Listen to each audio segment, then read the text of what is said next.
day to everyone. And we are back with our flexible learning training for all faculty members in Region 10. And we are halfway through our training. We are on the 6th day.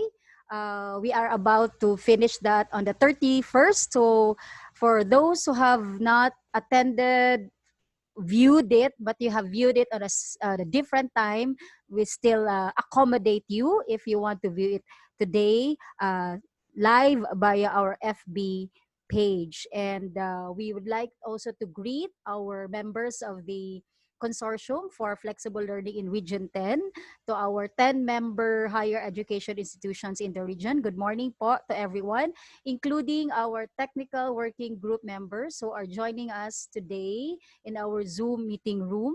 And of course, we will be joined today by two experienced speakers from the University of Science and Technology of Southern Philippines, who's going to talk about very important and relevant topics, specifically on ways of providing feedback and evaluating students' participation in our online discussions, which is our norm for this coming opening of classes, including how to design formative assessments. So, but before we begin with before I introduce our first speaker, please check on your screen, the right side of your screen, the registration form for this morning's webinar. Please do register. Click this link and register your name so that you will be part of our webinar this morning. Okay. On the other hand, the lower part of your screen is our link for the workshop. So for those who have not submitted their workshop output, please do so. We have updated our link to that last week. So if you have not submitted yet, it's still open. And remember that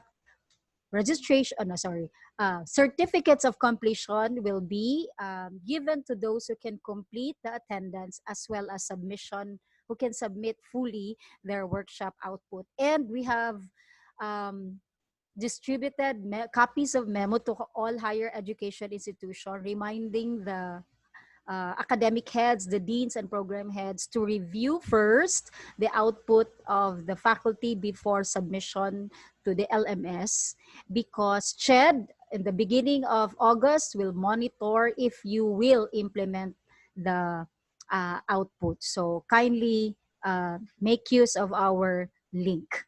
Okay, so that's it for a little introduction.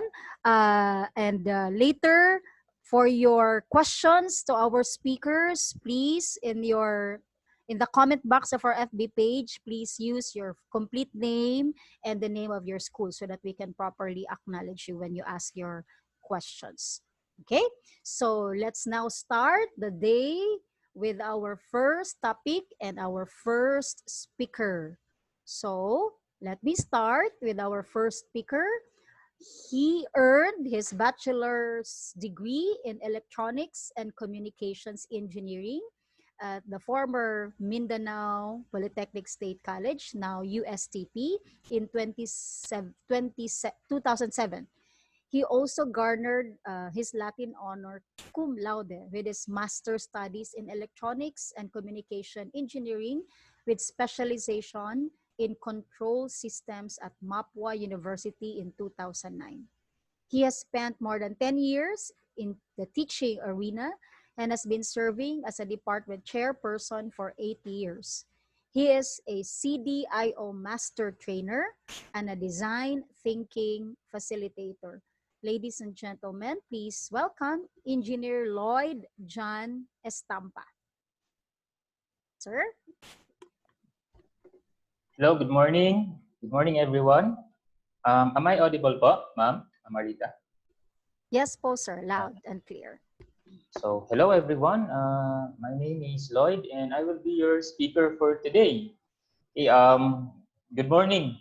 Another Manic Monday, so we need to learn something new again.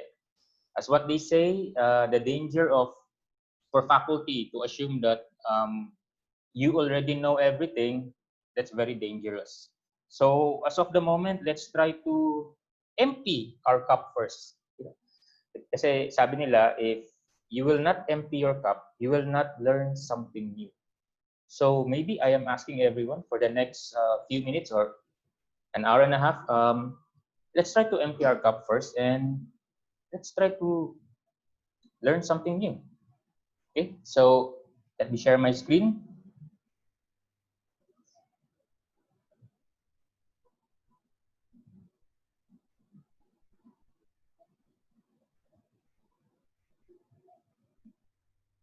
So I will be discussing today titled Ways of Providing Feedback and Evaluating Students' Participation in Online Discussion. Okay, so this will be a webinar for the next 2 hours, but I will not just be the one who will be discussing to you some theories, some practices about this topic. I will be also accompanied with Engineer Eileen Amora after my discussion. So please bear with me and come on, let's learn. So for a start, this will be the outline of my presentation. First, I will be discussing what is feedback and its importance. Feedback and its importance. Next, what are the different types of feedback? What are the different types of feedback? Next, the modes of delivery for giving feedback. So, if may types pala yung feedback, meron din pala siyang mga modes of delivery. So, later we will know what are these. Maybe alam nyo na, so, but maybe di nyo pa alam. So exciting to know, di ba? Next, last but not the least, some helpful tips in providing good feedback. Okay, so let's start.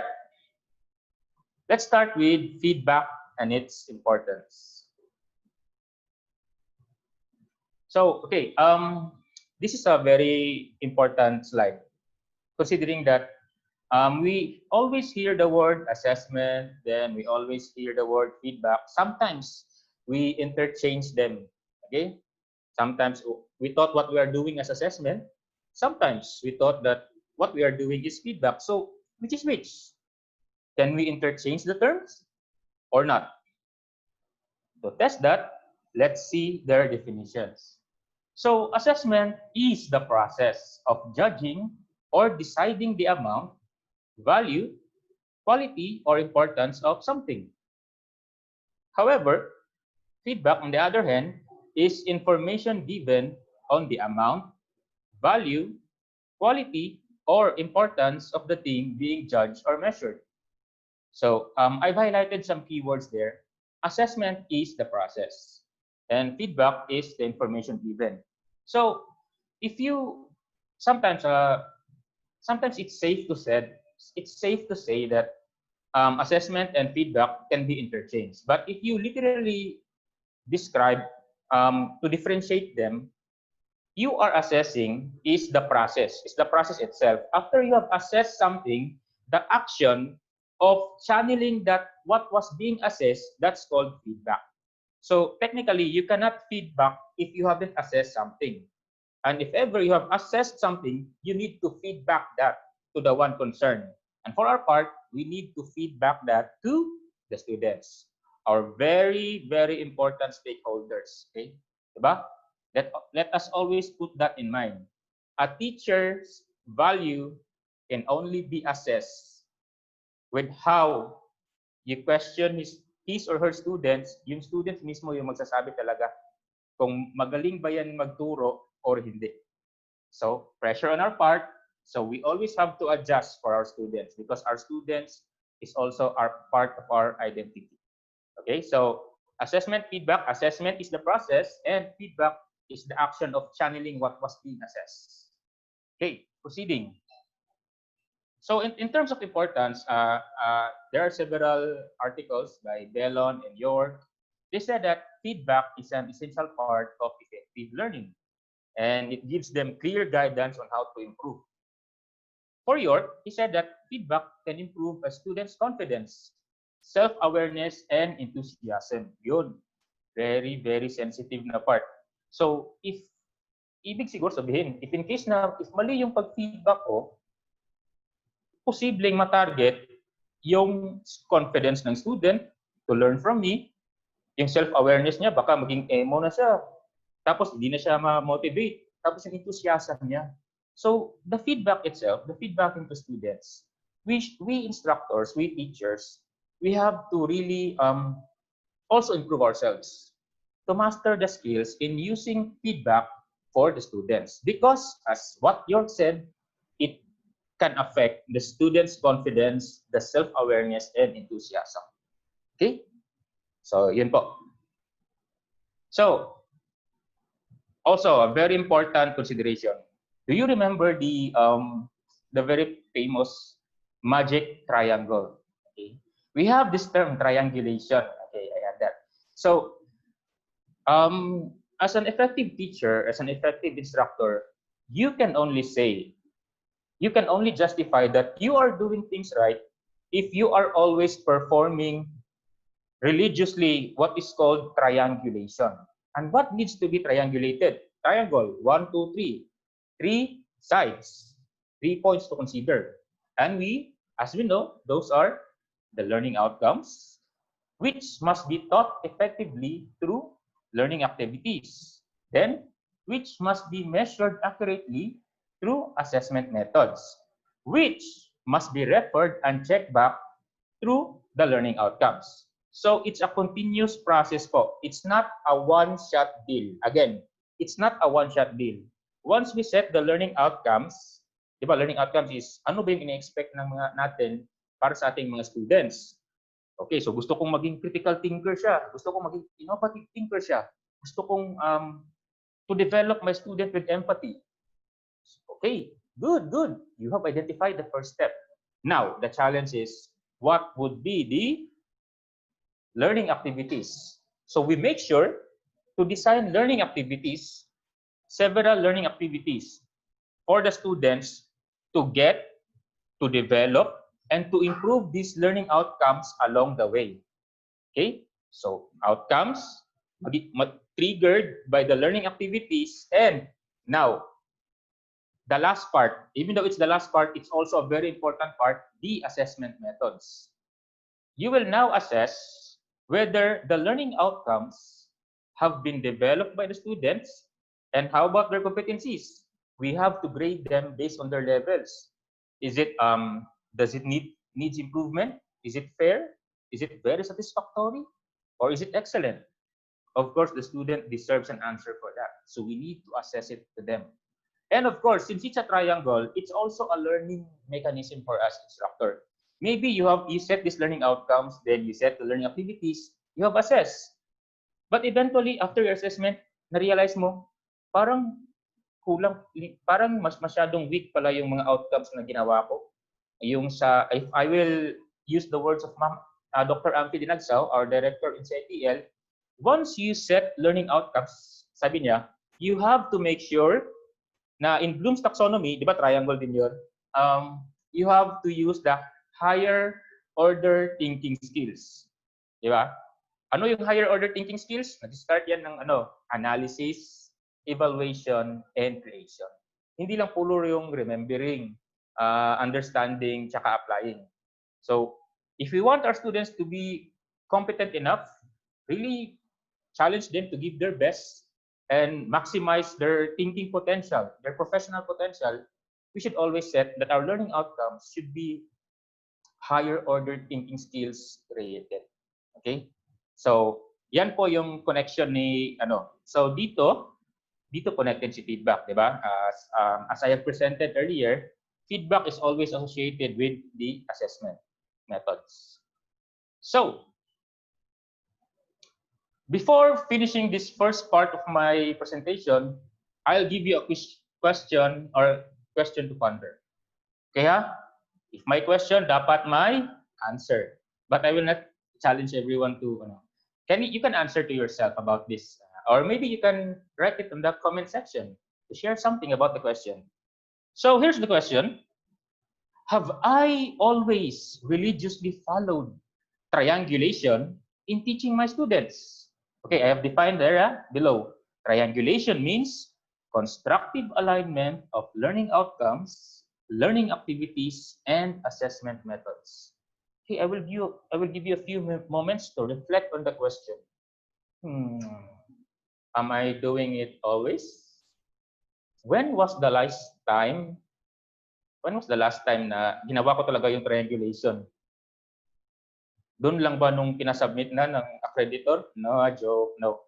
It was maybe, you know the answer. When was the last time? Okay. So that's the question for this part. The importance here is if we want our students to be professional, if we want our students to, if we want to be transparent for our outcomes to be developed by the students, if we want to be transparent also in telling them what are their level of competencies, we provide them rubrics and we give good feedbacks to them.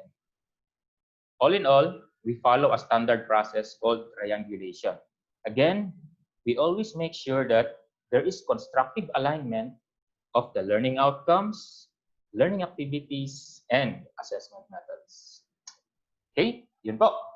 So, this is the progress of the presentation. Tapos na po tayo sa feedback and its importance. Now, we proceed to the next part, the different types of feedback. Okay, the different types of feedback. I think it's safe to assume that most of you is alam na siguro to, but I think we just need to revisit it to freshen up our minds. Okay, so these are the several different types of feedback. First, we have the informal feedback, the formal feedback, the self-feedback, the peer feedback, the constructive feedback, the formative feedback, and the summative feedback.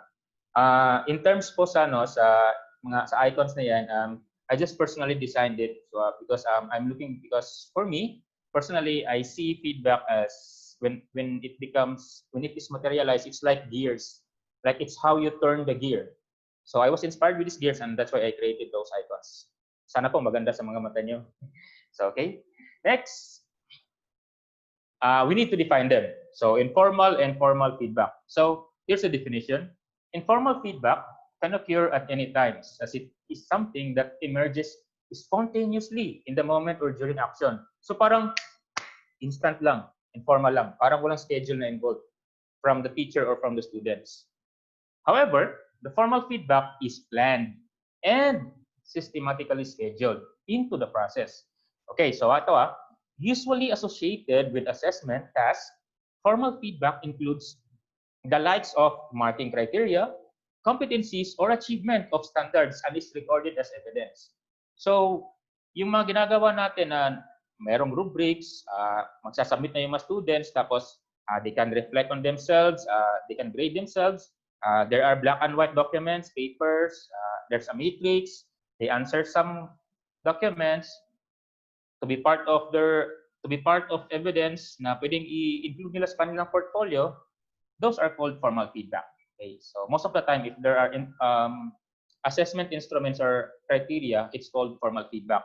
And technically, if it is planned, like if you're a teacher and then you said that, okay, after 2 weeks, I will be assessing your progress report.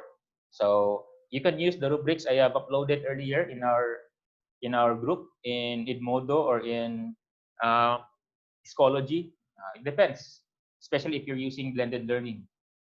Next, the self-feedback and the peer feedback. Okay, so the student alone and with his or her peers. Self-feedback helps student practice autonomy, independence, goal setting, and self-reflection. The student then can share it with the instructor. So I have read several researches and it says that the best form, the best form of feedback pala is the self-feedback. Yung estudyante mismo yung mag-a-assess sa sarili niya. Of course, with the concept of integrity and honesty. Di ba? Kasi if self-feedback, like if alam ng student na talagang weak siya sa grammar, tapos magsi-self-feedback siya na excellent siya sa grammar, then actually it's fooling herself or himself. But with use of honesty and integrity, the self-feedback is the most important feedback. The student assessing himself or herself. Okay, so as instructors, it's very good if we give our students also an avenue for them to do self-feedback, like give them journals, self-reflections, or essays for themselves. Okay, next, the peer feedback. Okay. Peer feedback provides an atmosphere of belongingness and professionalism. With basic instruction and ongoing support from the instructor, students can learn to give quality feedback and develops more confidence. So, for example, if you have this online group with the students, maybe you can post a topic for them to discuss. They can discuss with themselves in a forum part or in fora. They can share their thoughts. But of course, since alam naman natin, usually some students are very vigilant, very enthusiastic. So if you create a forum or fora for them to discuss, make sure to put some rules there, like wag masyadong bash-bash, ha? Respect what was being said by what was being feedback by your classmates to you. Walang like personal grudge, walang yung malice. It's just part of helping each other to learn together. And if you let the students feel na he or she is part of a group of learners, then it gives him or her a sense of belongingness. As what they said, no man is an island. You cannot live alone. You need your classmates. Okay?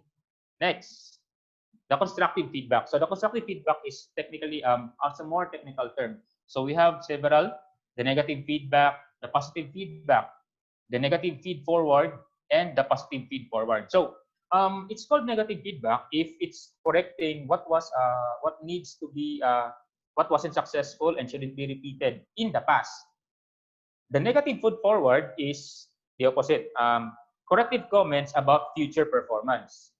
For positive feedback, it's affirming comments like what are the behaviors that was successful and should be continued by the students.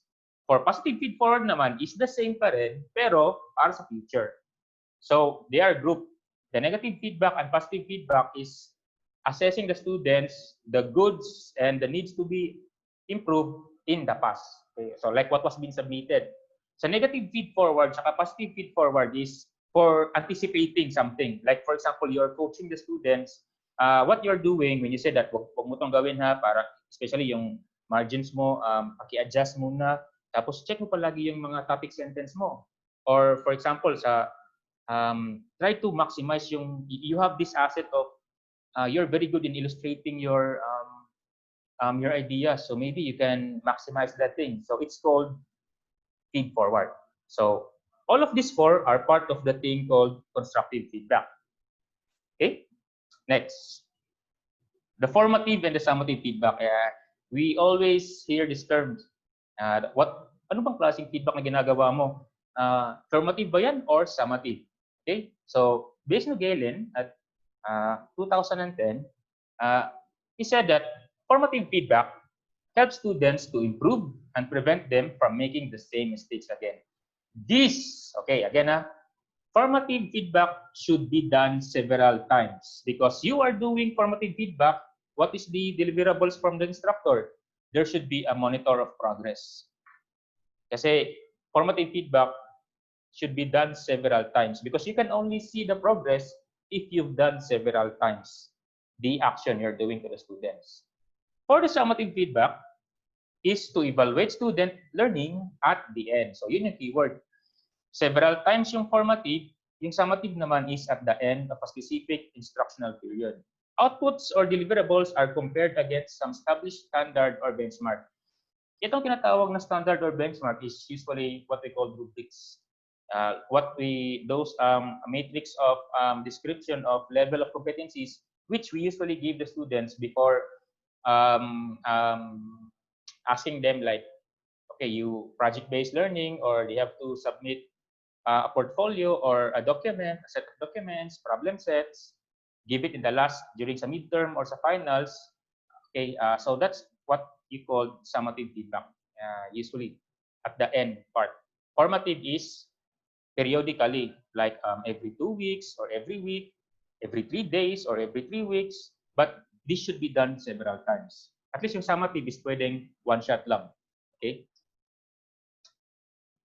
So, okay, just an analogy po. Kaya kasi if may magtatanong sa atin in layman's term, how to really differentiate yung formative feedback and summative feedback.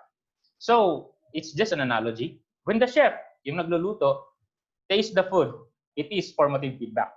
Okay? Then, when the customer tastes the food, it is summative feedback. Di ba?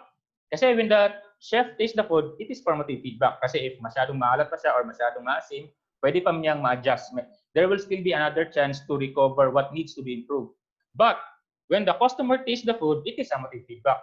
Kasi kung if nagbibenta tayo sa meron tayong karinderya, summative feedback na yun kasi no chance na ipintis na bumili yung customer tapos natikman niya yung ang pinakbet mo ay masyadong maalat, siguro di na yun babalik. So, napaka-critical din pala ng summative feedback. But the formative feedback is also has weight for itself. There's no such thing as mas importante yung formative feedback or there is no such thing as mas importante yung summative feedback. It's just their nature. Formative feedback have several chances. Summative feedback is more like a one-shot deal. So, of course, we are instructors. We are all empowered. We have this academic freedom how to when to use formative feedback and when to use summative feedback. Okay, so we all have that freedom. So, questions to ponder before closing this part of my my presentation. Questions to ponder before closing the different types of feedback. Okay, as an expert in the subject that I am teaching, have I provided a variety of feedbacks to really assess my students' level of competence? Have you? Have you? Have you? Kasi yun na kasi yung pressure, di ba? If you were assigned with that by your chairperson about that subject, automatically, sa'yo na ang corona. You are the expert of that subject. So we have to deal with it. And we have to rise up with their expectations. So, a question for ourselves, have I provided a variety of feedbacks to really assess my students' level of competence? Ilan bang, sir, may tanong kami, sir. Variety, pwede bang dalawa lang? Pwede siguro at least 3 to 4. Kasi if 2, sir, parang parang konti lang yung dalawa. So if possible siguro mga 3 to 4 at least. Okay? So those are that's the question to ponder. As an expert, you have to provide a variety of feedbacks to our students. Okay, so tapos na tayo. 50%. Now we move to the modes of delivery for giving feedback. Okay, the modes of delivery for giving feedback. There are 3 modes of delivery po. So, what are these 3? The first part is the evaluation. The next is appreciation. And the third is coaching. So, these are the 3 modes of delivery when giving feedbacks to the students. Are you evaluating? Are you appreciating? Or are you coaching? So let's try to differentiate these 3. Okay. So evaluation. Okay, evaluation. Evaluation, matatawag siyang evaluation if there is a clear purpose and expectation. It uses a standard instrument known for us as rubric where the student's performance is compared with and assessed. It involves a rating or a ranking. So, among those 3 types of modes of delivery, evaluation is the one that always uses the rubric. It always uses an instrument. It's more like assessing the students what was in the rubric. Kaya parang suppress muna the emotional parts, just see what is in the paper, what is in the rubric. Like, okay, you need improvement for your grammar, so that's 2. And you need your formatting, it's okay, so I'll just give you 4. Kita naman sa rubrics, di ba? Na ito. So you have to discuss that. You assess the students, you evaluate it with the rubrics in hand. So there is a black and white thing about this. There's a document involved. So that's evaluation. Next is these standards can be used by the student and the instructor as an explicit guide to monitor students' improvement and performance. So with this, we need to monitor them, and this is an explicit guide to them. Siguro naman po kung magbibigay tayo ng guide, hindi naman po siguro doon sa last part, di ba? Okay, gawa kayo ng ng project, tapos yung rubrics bibigay nyo lang 3 days before sa submission ng students. It's a no-no po. It's kind of tragedy of the common. But, di ba? So that's how important rubrics is. It should be given beforehand sa students. Like for example, di ba, yung kontrata natin with the students, the thing called the syllabus, di ba? Sometimes pinapipirma pa natin yung students doon. Ito ha, these are my expectations, and these are attached are the rubrics for all the activities. So when they look at the rubrics, it will serve as a guide for them na, ito pala yung expectation ni ma'am if I have an oral presentation, if we have a PowerPoint presentation, ito pala yung mga rubrics. So at least, there is a guide. You can always justify how you've assessed the students as long as the students knew the rubrics beforehand and you deal with it to them during the assessment part. Okay, so that is for the evaluation. Next, let's proceed to the appreciation. Okay. So, matatawag siya na appreciation if when the teacher wants to approve or thank the student, okay, for his or her contribution and performance. It further builds trust and confidence in the relationship as a teacher and student, encourages and motivates students to continue with their progress and growth. So, it's more like on the lighter side. So, typically, walang involved na rubrics. It's more like tapping the students in the back. Oh, nice job. I like the part na your prototype is very nice, especially in the aesthetics part. And hello, let's say the name ng estudyante is Anna. Anna, I really appreciate you as leading your team because I can see the accomplishment of the group is very nice. So I appreciate you as a leader. You've really done your job. So with that, it's just kind words, very good words that the student needs to further improve and motivate himself or herself to learn. Okay, so it's more the softer side. And I think we instructors, di ba, ang ganda ring pakinggan if in case na yung chairman natin i-treat tayo, uy, very nice. Level 4 na tayo sa accreditation. Congrats, very good for leading the committee. Uy, very nice. Thank you for giving a good trip to our visitor because the visitor said that our laboratories are very nice and our approach in teaching our students are very nice. So good. I'm so glad that you are under my team. So it's more an appreciation. It's the sweet talk and the motivations. Okay, so we need that for students. But there's that whenever we give appreciation to the students, we have to make sure that it is authentic. Authentic po ha. When you tell the students like, oh, thank you. Of course, you have to tell the students, thank you dahil ginawa mo to. Hindi pwedeng sabihin mo lang na thank you. It's very ambiguous po. And it needs to be authentic because if it is authentic, genuinely given to the students, it gives them, it triggers their values and they became more effective and personal. Ang nakakatakot po kasi, like for example, you're the teacher and you're the leader. If most of the time you're just giving appreciation to the students, maybe along the way, the student will no longer appreciate it themselves. Kasi bakit palagi na lang nag-appreciate si leader namin? Bakit palagi na lang nag-appreciate si teacher? To the point na para sa kanila, it's just your routine. Maybe on your part, you want them to boost their morale, to boost their enthusiasm. But if you do it always frequently, or always, the student may find it na it's no longer authentic. It's just routinary.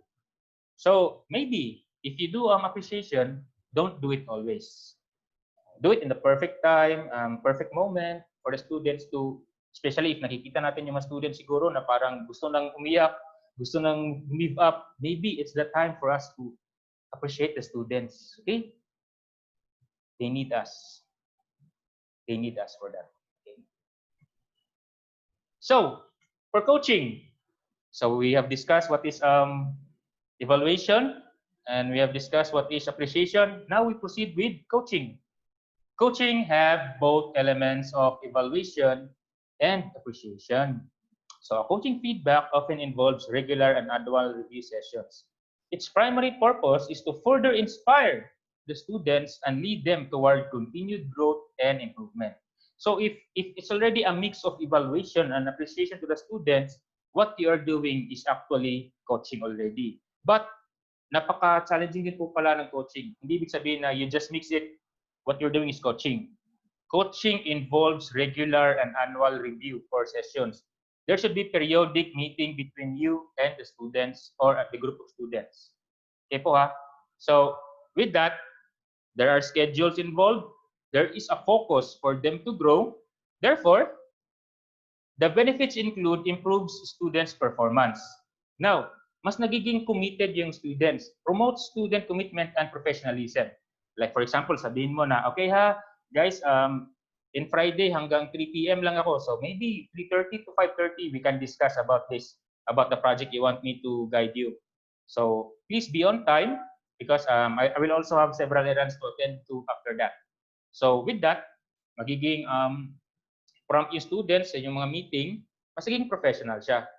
Kasi 'di ba, you guide them.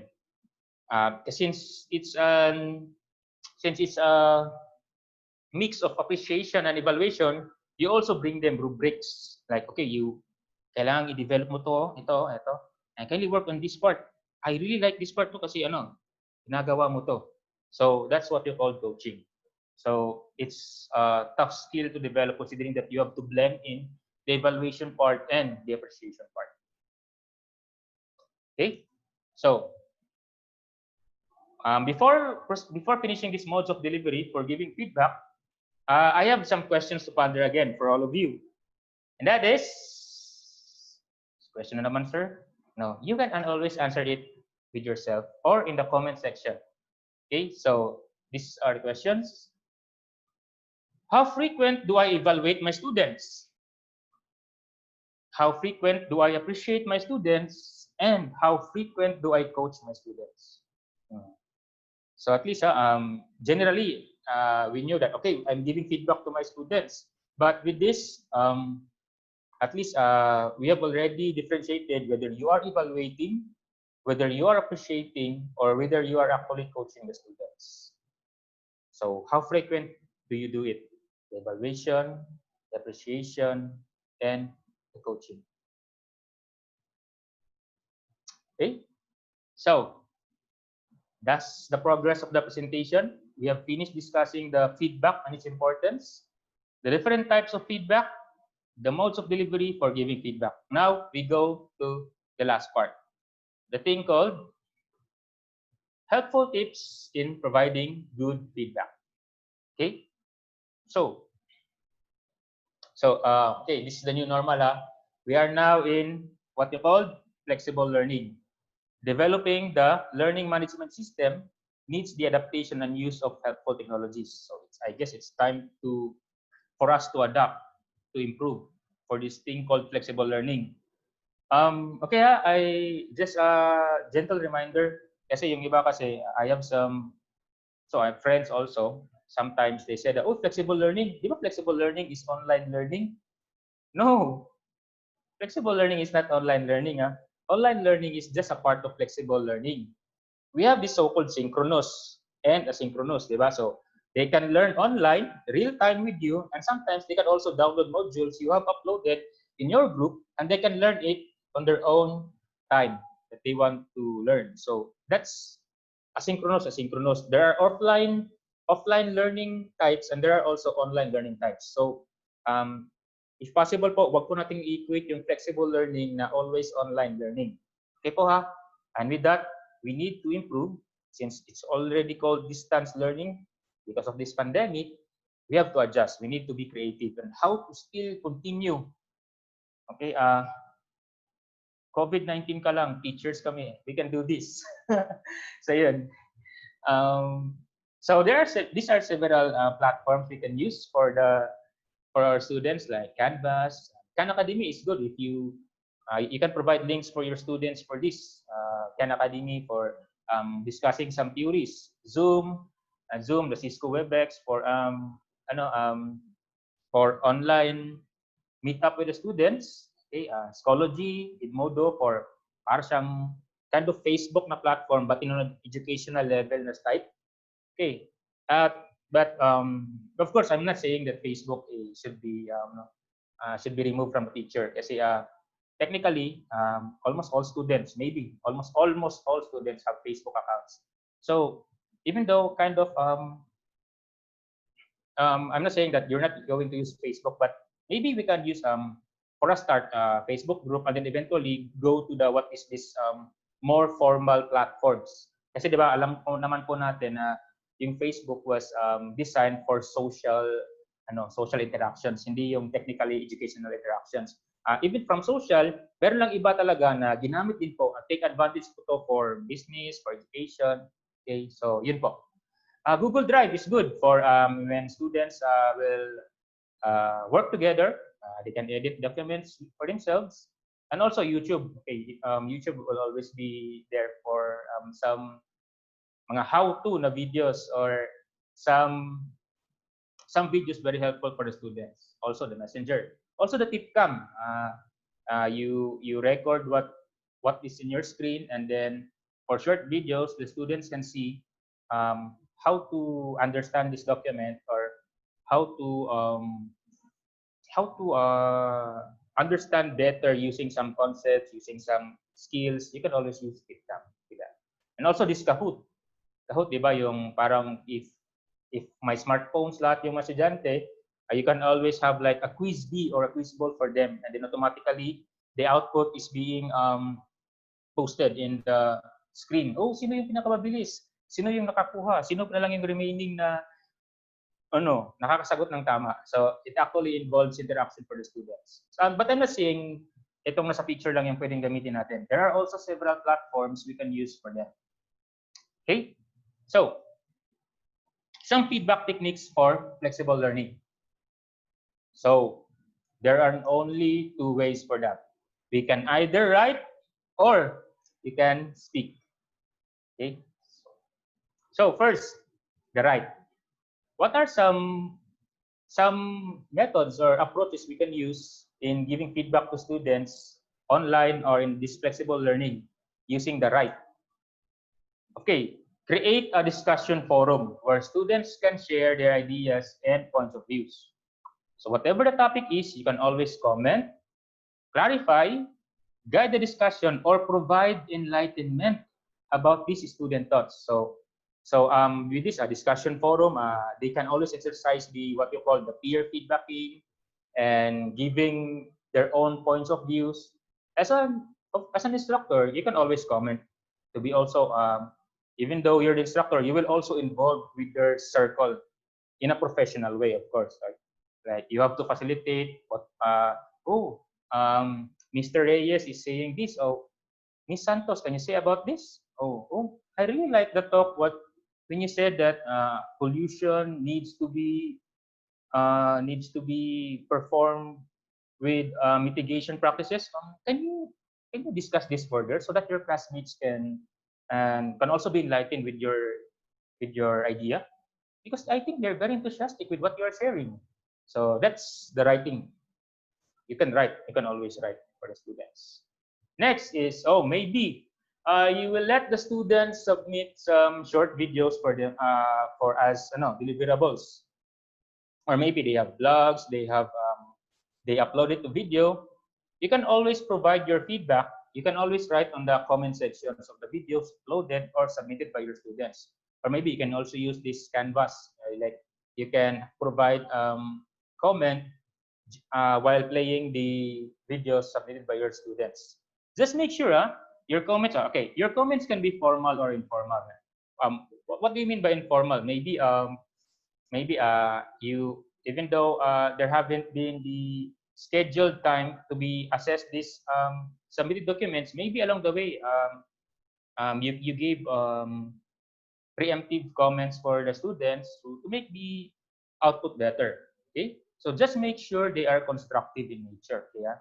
So as what they say, very critical yung pagbibigay ng feedback natin sa students because it can either make or break their enthusiasm for learning. So let us always empathize with the students. Empathize. You don't know their story.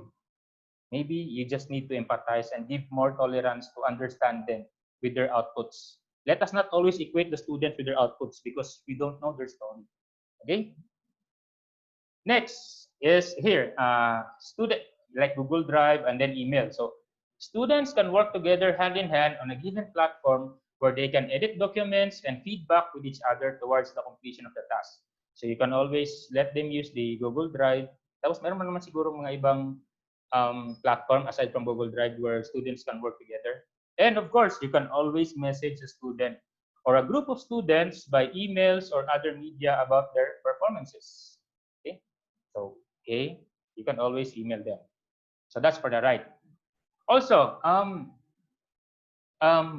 if you are familiar with the Microsoft Word's review feature, if the students will submit you some documents, okay, I borrowed this picture from our beloved director kasi very siya Ma'am Ampi sa mga mga about Microsoft review, especially sa master students niya, sa mga PhD students niya. Whenever your student submits documents, um, sabi ni Doc, you can always use you can simply use the Microsoft Word's review feature to track changes and provide written comments to the documents submitted by your students. Okay? So, lahat ng po siguro tayo may mga Microsoft Word. So, I think it's a very good avenue for that. Okay? Okay, now we proceed with speaking. Speak, speak, speak. So, of course, you can always Zoom or use Cisco Webex or other any online platforms where forum or fora can be done. So, host or join online meetings with your class. These sessions make the students feel a sense of belongingness. Yeah, again, okay, so whenever you give feedback to students, so there are times that you feedback to him or to her as an individual and also to give feedback to them as a whole. Because as humane as we are, we need somebody to learn together. Okay?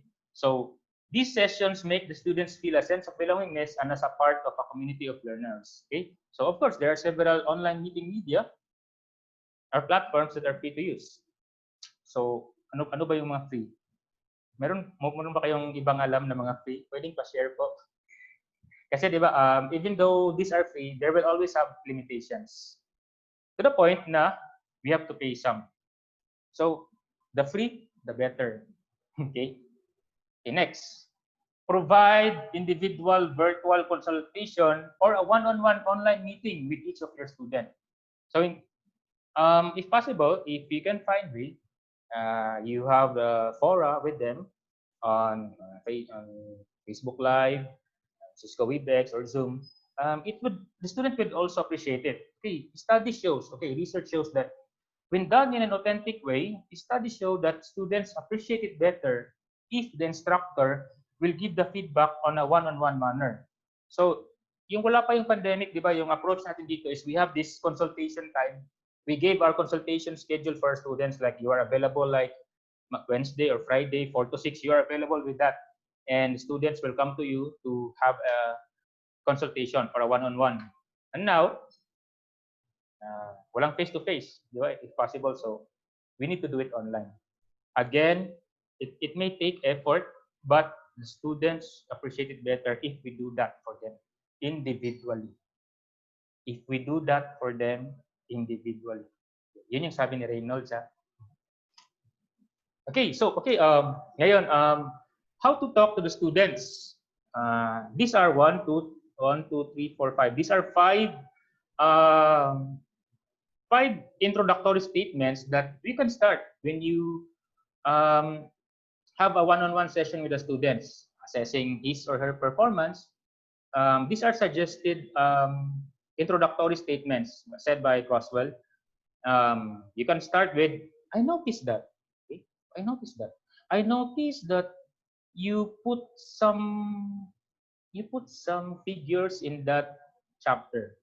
Can you tell me something about it? So, napaka-powerful daw po pala ng word na notice. Kasi when the students daw hear that, they tend to discuss it better with with the teacher. Like, notice mo pala yan, ma'am? Ito po kasi talaga yung idea ko niyan eh. Na ganun, ganun, ganun. So, it further gives the students the chance to explain better or explain deeper what was being assessed by us, instructor. Next is, I think you did a great job when you, yun. So, ito appreciation to. I think you did a great job when you. So, when you, dapat, as being stated earlier, when you appreciate, you need to specify. You need to be specific what was good being done by the students. Also is, something I really appreciate about you is, again, specific.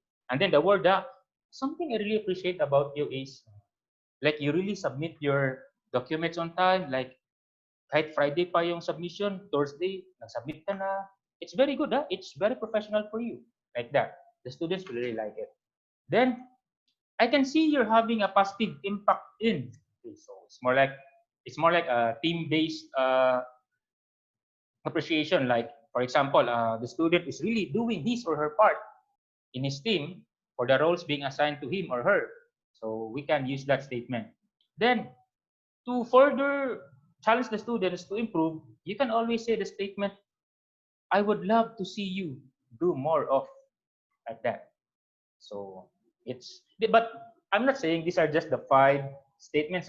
We can always also have own our own styles of approaching the students, to boost her or his morale and to challenge him or her to do better and to learn better, to be more professional along the way. Okay po? So that's for the speak. So ito, always use the sandwich approach when giving feedbacks. Okay, so sandwich, di ba, may dalawang tinapay tapos may palaman. So ito daw yung approach. First, say something good, compliment. Then, yung palaman is negative feedback. Negative feedback po, it doesn't mean negative feedback parang pinapatay mo na yung motivation ng students. Negative feedback usually involves the use of rubrics. Yeah? It needs details like what needs to be improved. Okay. Last but not the least is the encourage. Okay, encourage usually is to further improve what needs to be improved and keep on doing what is being good. Okay. Sometimes if i-analyze natin, kasi di ba we have these 3 modes of delivery for giving approach to students, the evaluation, the appreciation, and the coaching. So for me, personally, whenever I give the sandwich approach, the first tinapay, itong first compliment, I appreciate first the student. I do the appreciation here. In the coaching, I do the evaluation because it needs rubrics. And the last tinapay is the encouragement. I do the coaching. So for me, just for me, I appreciate, I evaluate, and then I coach like that. Because napaka-critical po kasi yung last na tinapay kasi whenever we give feedback to students, after the session, we have to make sure that the student will still feel empowered, will still feel motivated after the session we've done with them during the feedback.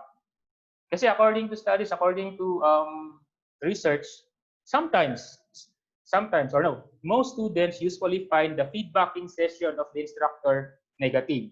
Why? Because the effect for them is they try to avoid it because they always, according to research, they see that the instructor can only see what have been done wrong. The motivational part of making them feel better after that, only few instructors only do that. So it's a challenge for us na how to change the paradigm or the paradigm shift for the students. Like, let them feel that feedback is part of learning and it's never a negative experience when you have feedback session with your instructor. So that's a challenge for us. So maybe you can appreciate, you can evaluate, and then you coach. You motivate them more. So that if in case nalalabas na sila sa room afterwards ng consultation, they can still be more enthusiastic to learn amidst yung sinasabi nilang negative daw na feedback. Okay? So it's a challenge for us how to do that.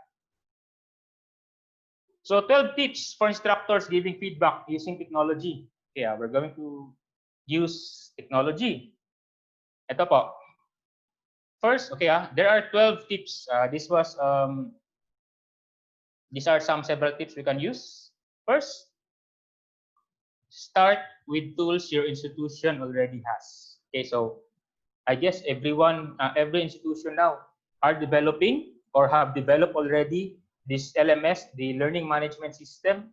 I don't know what platform you've been using, but the easiest way to deal with this online feedbacking, this flexible learning feedbacking to the students, is start with the tools your institution already has.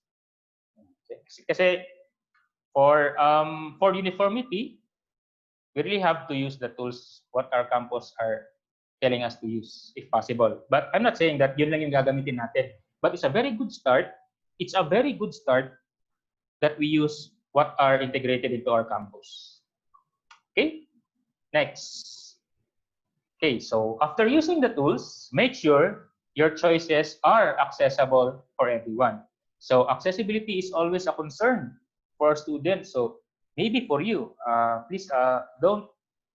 Maybe for you it is comfortable because you have an internet access, you have a strong internet access. But maybe when you use this platform for your students, maybe only 30% can only use it. So accessibility will always be a concern with this flexible learning. So try to make sure that you strategize the platform you're using, that it can cater total accessibility by your students. Okay, so that's it, accessibility. Next, try the digital feedback tools of a system with which you are already comfortable. Okay, so as presented earlier, di ba, maraming mga pwede natin gamitin.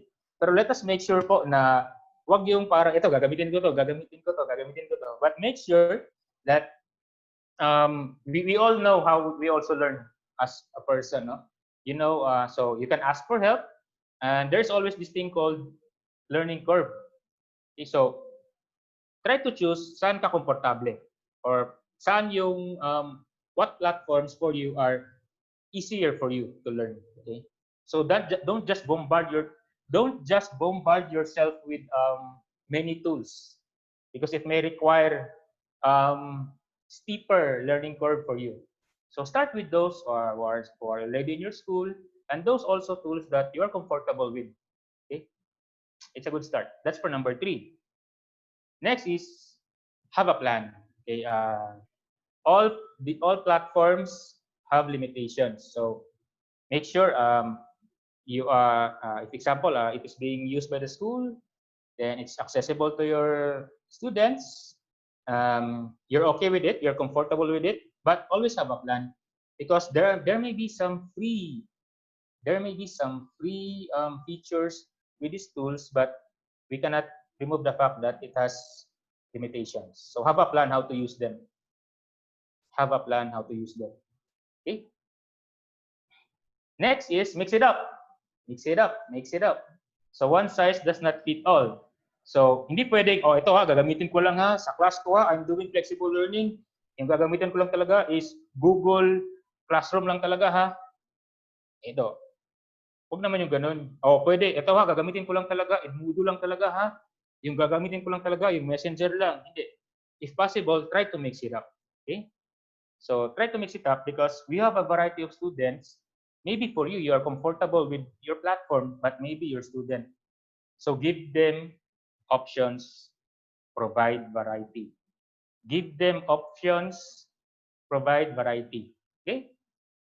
So avoid making long videos. So for students, we have to give also videos for them. Kasi for this flexible learning, it doesn't mean that, okay, we have this learning management system, upload lang namin lahat yung mga learning materials, para ng students doon. Di pwede. If possible lang po, on a weekly basis, you upload a short video for the students, or you have an online connection with them. let us show them your face po, di ba? Kasi, kasi hindi naman po pwede na, okay, ito si, like for example, yung pangalan, ako si Engineer Stampa. Si Engineer Stampa, nag-upload ng, learning modules. Tapos, puro na lang instruction ni sir. Wala man lang personal touch. No, according to psychology also and according to research, students appreciate it better if they see the face of their teacher talking to them, even though you make it online manner or offline manner, make sure they hear your voice. It's more like I can see your voice. That's so importante po. Pero avoid making long videos kasi if in case yung bandwidth, yung file size, baka yung estudyante introduction mo lang yung maririnig niya. Tapos if sa sobrang long ng video, baka magiging pixelated na yung mga mukha natin. So let's try to avoid that. Okay? Short but crisp videos, always showing the students that I care for you. I'm just here. I'm just here for you. Okay. So yun. So let's not try just to make it long. Okay. Video and audio feedback doesn't have to be perfect. In fact, hearing your actual voice and tone is one element of audio and video feedback that appeals to students. It does not mean that you don't practice at all. Just practice what you are going to say before you hit the record button. Di ba? So, parang di ba nag-TikTok din naman pala tayo, di ba? So, why not practice tayo sa face natin? Okay. Hello guys. How are you? And I'm just here. Like that. Okay, so you can always do it on a weekly basis for them. And there's always room for practice. Ano po, di ba? There's always a room for practice. Next, there is such a thing as too much information. So in creating videos, it's easy to overlook cognitive overload. So do not present too much information too fast. Okay? Make sure you only talk about whatever it is you are pointing to on the video. Yeah? So, pwedeng direct to the point lang po tayo, no? Para mas crisp, mas concise for the students. Kasi baka daming instructions, one video pero 10 instructions for the students, nako, cognitive overload yan ng mga students. So, we can only learn as we can. Okay. Number 9. Okay, ito. Para to sa mga staff natin sa mga schools and also mga fellow teachers. Don't be afraid to ask for help. So most digital tools have online support, fora, and most colleges and universities have dedicated staff members to help you learn. So we can always ask for guidance from our ICT office, from our IT staffs, and not only them. For those also yung fellow teachers natin na who have been using this technology platform that you plan to use. So, with all humility, you can always ask for help. Uy, alam ko, gumagamit ka pala ng Google Classroom. Pwede mo ba akong turuan? Yun. It just needs a talk for us. Okay, so don't be afraid to ask for help. Okay, this can be done. Okay, ask your students for number 10. This can be done via survey or a poll. So by asking for their views, you're helping put power in their hands over their own learning. And in the process, you learn which feedback methods will work best for them. So I think this is connected with the term use a variety. Mix it up. Eventually, your students will say, sir, mas gusto namin itong ganito, sir. Parang mas komportable kami dito, sir. Mas accessible to para sa amin. So at least you have to keep that information from the students. Because also on their part, they also need to be comfortable with it, and these platforms should also be accessible for them, or they really like the platform for themselves. As a class, as a teacher, with the students, you can always customize. You can always customize your style with learning with the students. Not just tell them, eto lahat yung gamitin natin ha, wala akong pake sa feedback nyo. Huwag po yun. Along the way, we will know with the feedback methods what works best for them. Okay. Expect a few roadblocks. Ito, technically, it's the limitations for such some platforms. Okay, so there will be these things called roadblocks, especially if you have this platform, but not all the students have strong access to internet, or the platform you're using is just a free version. It only have several features. Okay, so expect it. Reality check. There will always be limitations. Okay, there will always be limitations. So it's just on our part how to innovate this approach, how to be creative, how to be resourceful for our students. So limitations in reality will always be there. But dapat hindi tayo patalo ng mga limitations ha. Let us continue for the students. Laban lang, laban lang. Last but not the least, eto, don't assume technology will solve every problem. Context is critical when it comes to using technology.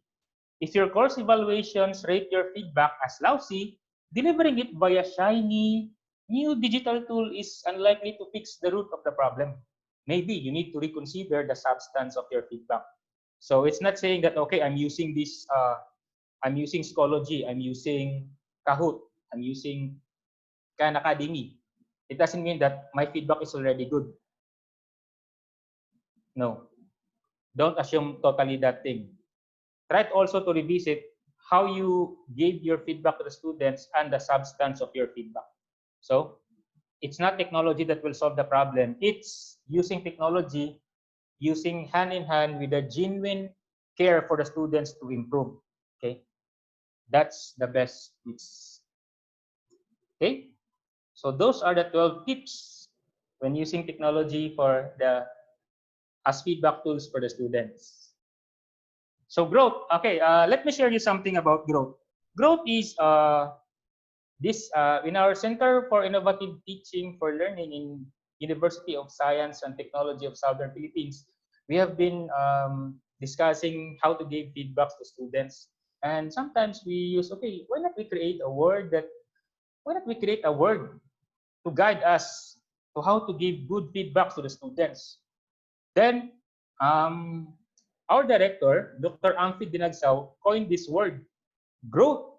Lloyd, why not use the word growth? Because we always value the growth of our students.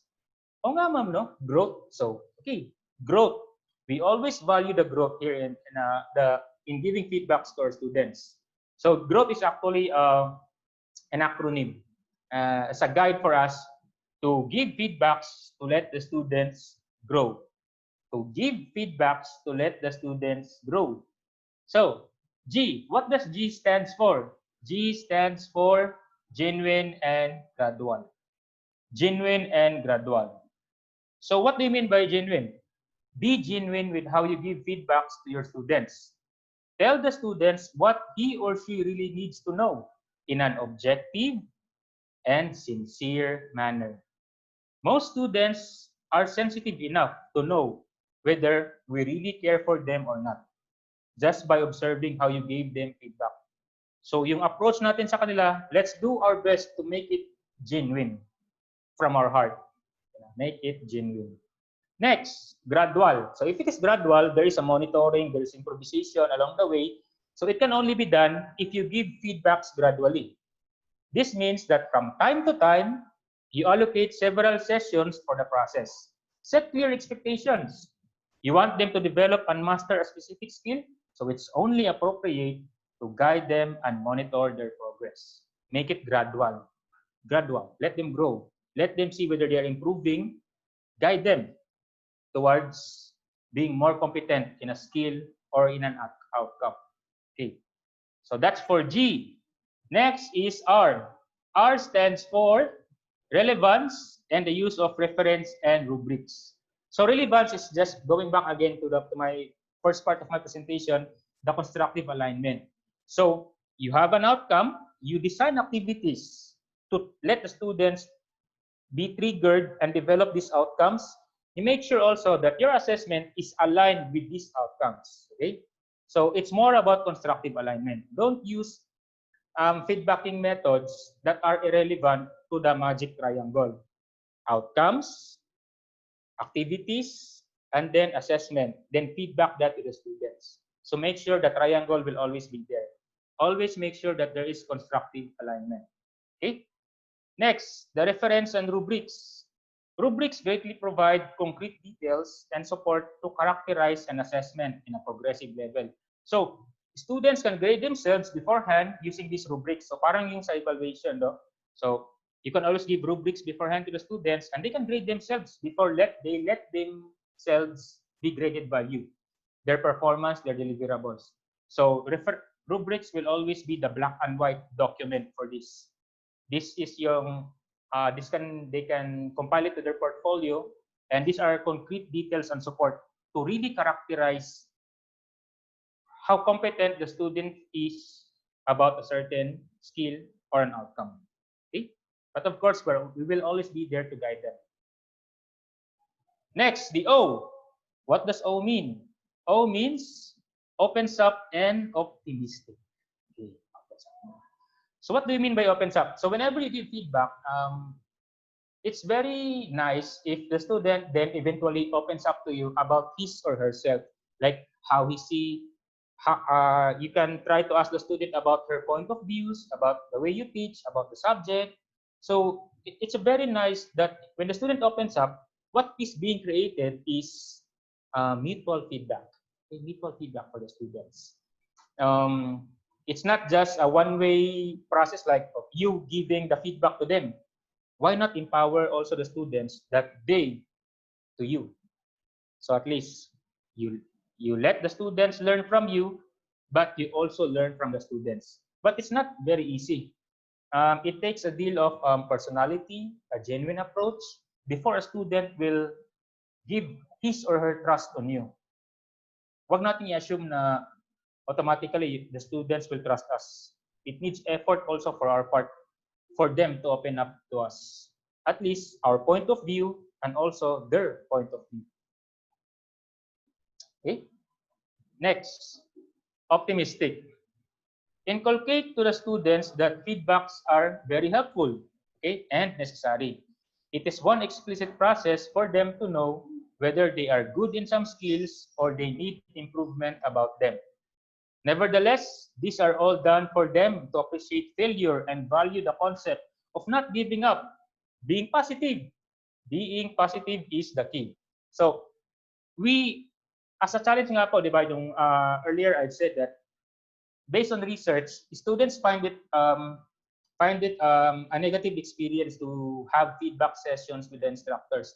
Kasi most of the time, they feel sometimes, okay, if I may use the word, demoralized or their enthusiasm gets down because from the feedback process, what they just pictured it out is an instructor giving them the negative points, only few positive points. So for them, for us, it's also a challenge for our part that as instructors, we need to inculcate to the students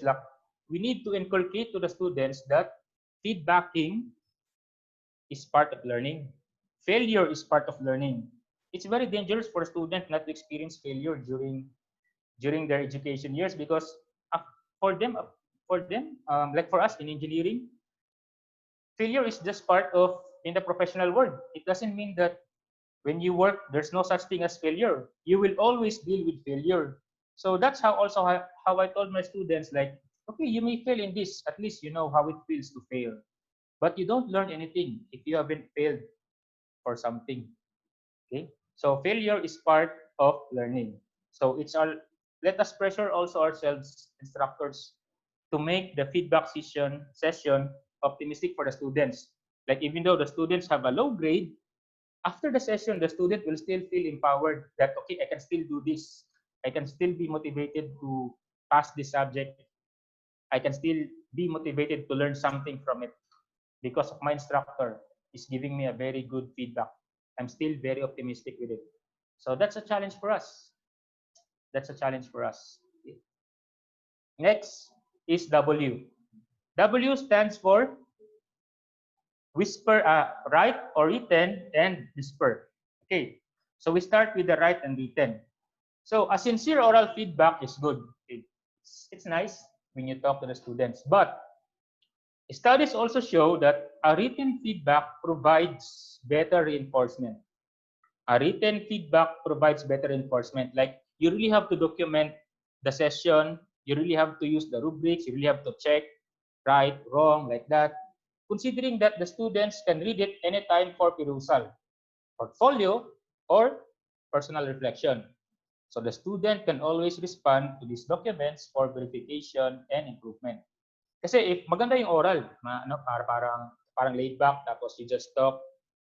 But if you will not document it, document the findings, the assessments, then maybe later the student, kasi di ba, one student have different subjects also. You're not just the subject of the student. So it's very nice to also write what was being assessed for reflection. Okay? So journal writing is a very good way for students to assess their learning and debrief themselves from the learning modules and activities. So it's very good also for students to let them debrief themselves, let them do some personal journal, and let them have self-reflection.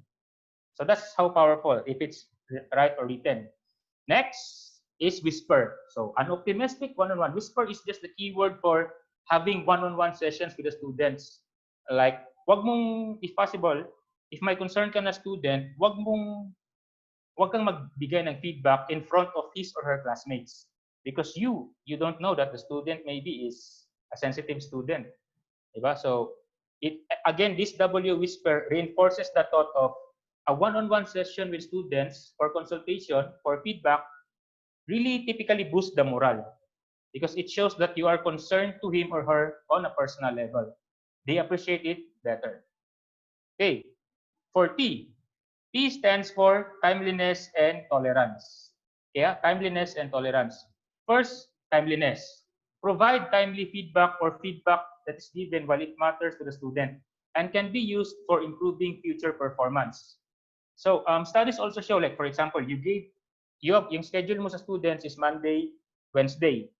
So ang sabi nila, if you conducted a test on Monday, dapat in the next meeting, the student can see the results for it, the feedback. Accordingly, the time frame for a good feedback is after the activity, within 24 to 48 hours, the student should already have the feedback of what about their performance on a certain activity, on a certain exam. That is the most appropriate period for them na kailangan mabigyan ng feedback. Because afterwards, if you will give after 2 weeks pa ang feedback, yung for them to chew down the experience, to chew down the reflection of their performance is no longer that strong. It's already very weak. So timeliness is very important. Next is tolerance. Okay, let us all remember that when a student has to wait too long, I'm sorry, timeliness, it impacts their motivation. I'm still talking about timeliness, I'm sorry. It impacts their motivation levels and leaves them feeling unsure. So, if masyadong matagal yung pag-give ng feedback natin, yung motivation daw ng mga estudyante, sabi ni Delin, is nagda-drop down. Okay?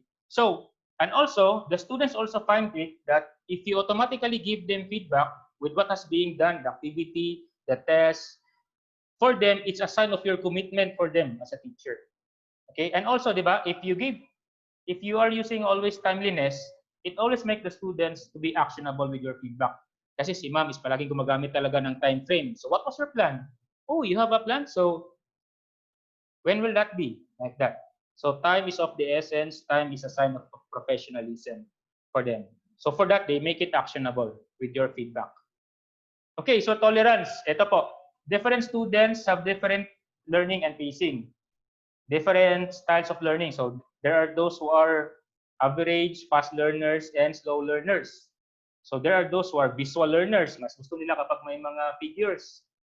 Yung iba din is meron auditory learners. Kahit walang figures, as long as para sa kanila, okay lang yung music or yung tono ng voice ng teacher, pwede na yun sa kanila. Kahit walang masyadong visuals.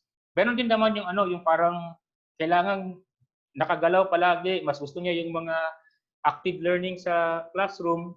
We also have that kinesthetics.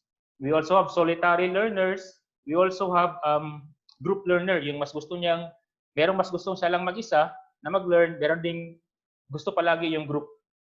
So, knowing that different students have different styles of learning, different personalities, different family backgrounds, different stories.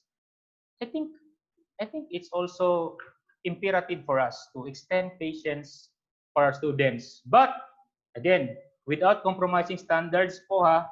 Like for example, ipapasubmit mo ngayong week, tapos ma'am, pwede bang masubmit pa ng ng next 2 weeks? Parang ano na 'yon ah.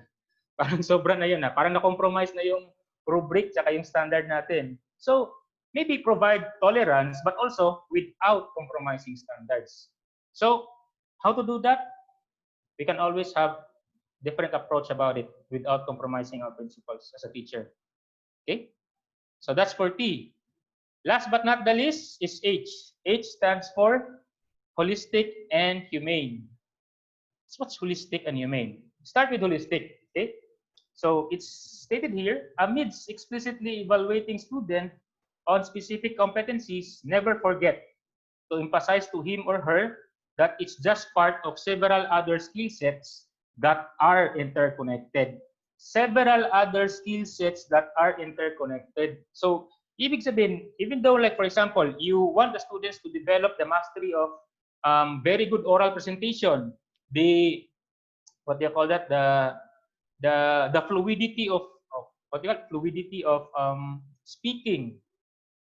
What if yung estudyante talaga is kind of parang may pagka-emo, parang may stage fright, pero alam mo matalino siya. So, dapat, as a holistic point of view, you tell the students like, even though you fail in this part, but it doesn't mean that you are totally a dumb person. There are other several skill sets you can work on, and with this skill set, you can always improve this part. These skill sets are interconnected. Okay? So I'm not expecting you to be just a good speaker. I'm also expecting you to be a good listener, a good team player, and a reflective person. So it's all about context-based approach. Okay?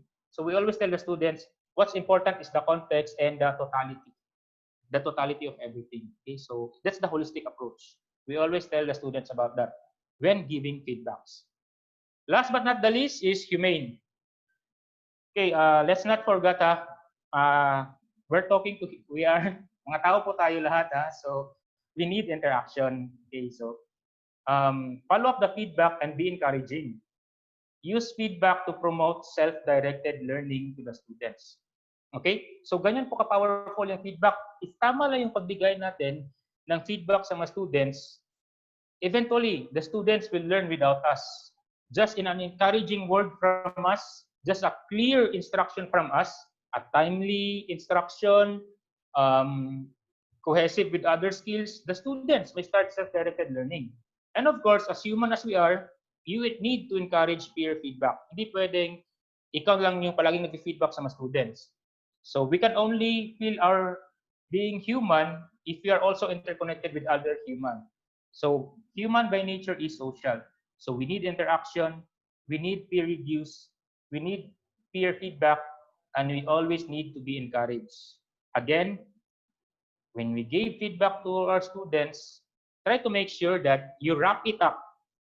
Try to make sure that you wrap it up, that the students still feel motivated, still feel positive, still feel enthusiastic about learning. Yun po. Okay? So that's for growth.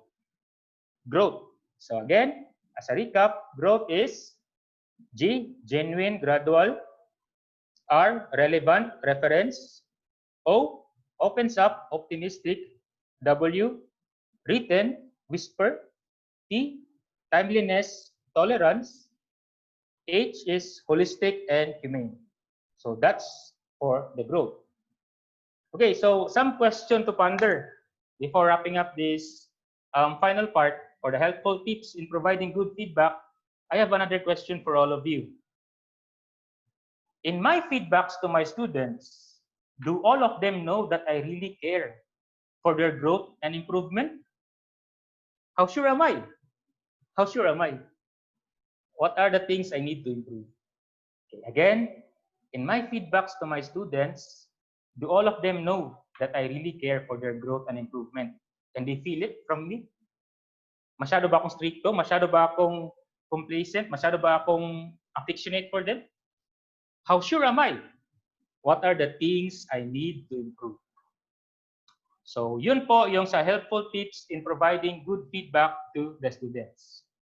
So, this is the progress of the presentation. Tapos na po tayo sa feedback and its importance. Different types of feedback, modes of delivery for giving feedback, and helpful tips in providing good feedback. Okay, so kompleto na tayo. So, of course, you have to sum it up. I'm just summing it up for you to simplify things. So, feedback and its importance. Make sure that you are always performing the magic triangle, constructive alignment. And for the different types of feedback, provide students with a variety of feedbacks. Alignment and variety. For the modes of delivery for giving feedback, evaluate, appreciate, coach. Evaluate, appreciate, and coach. Last but not the least, make sure that your feedback motivates them and there is a sense of direction because among everything all, it is growth oriented.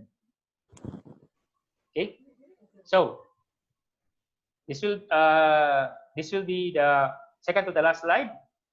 As instructors feedback, let's periodically give them feedback. Show them that you care about their performances. Build rapport and trust with them. Let them feel that we are always there for them as their learning grows and as they are gradually completing the task from our learning modules. Okay, so thank you po and God bless us all. Thank you very much, Engineer Tampa, for that. It looks short, but it's comprehensive and as well as interesting. Our watchers are already giving their own feedback to your presentation. They love your presentation and the way you explained it. And of course, some of them already expressed their realization and reflection of their experiences, no? But of course, we will give them more time to ask questions, but later after our second resource speaker for this morning, and I will introduce her formally. Thank you. You may take a rest muna, Engineer Lloyd. I know you're quite still high on that, pero rest because you will have questions to answer later. So let's move on to our next resource person. Um, has earned her bachelor's degree in computer engineering at Mindanao Polytechnic State College, now USTP.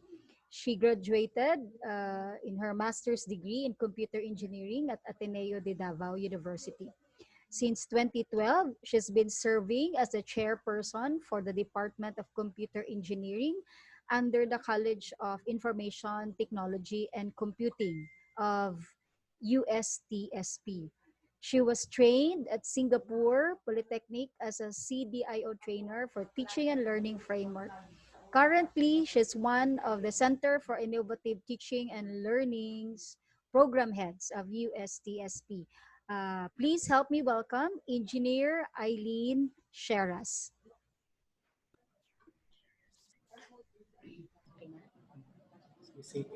Okay, thank you, ma'am. Okay, good morning, everyone.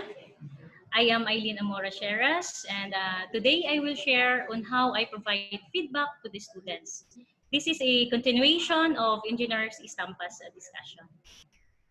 So I will share my slides now.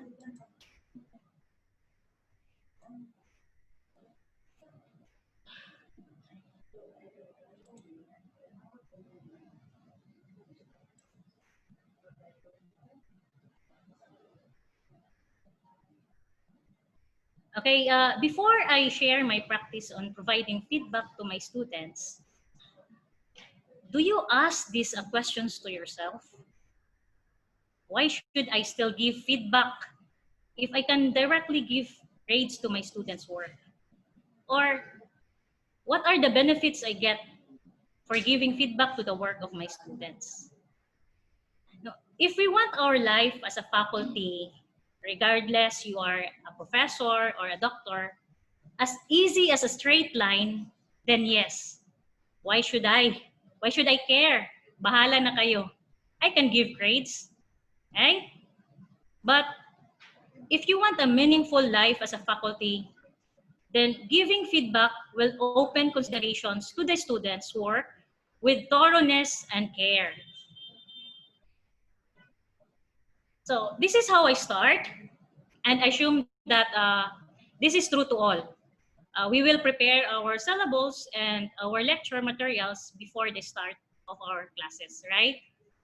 So as you can see here, these are the parts or some parts of the format of the syllabus in our university. There are 9 columns here that we need to fill in. So in this example, I handled software engineering course. It has a 3 units lecture subject without laboratory units. So my students are 5th year computer engineering, meaning they are graduating students. So the outcome of this course is the students will create a software system to solve a real problem in a community. So these 2 columns here, the teaching, learning activities, and assessment tasks or tools are my guidelines on what activities and projects will I give to the students for the semester. So I really need to do the planning. So these are my plans. These were based on the syllabus, on the school calendar that we have, and the school policy. So number 1, what are the projects to be submitted during midterm and final? So I list down all the possible projects related to the subject. So with this, I asked some of my colleagues or my friends, what are the possible projects that I can share it to my students? Then number 2, make instructions or guidelines on how to complete the project.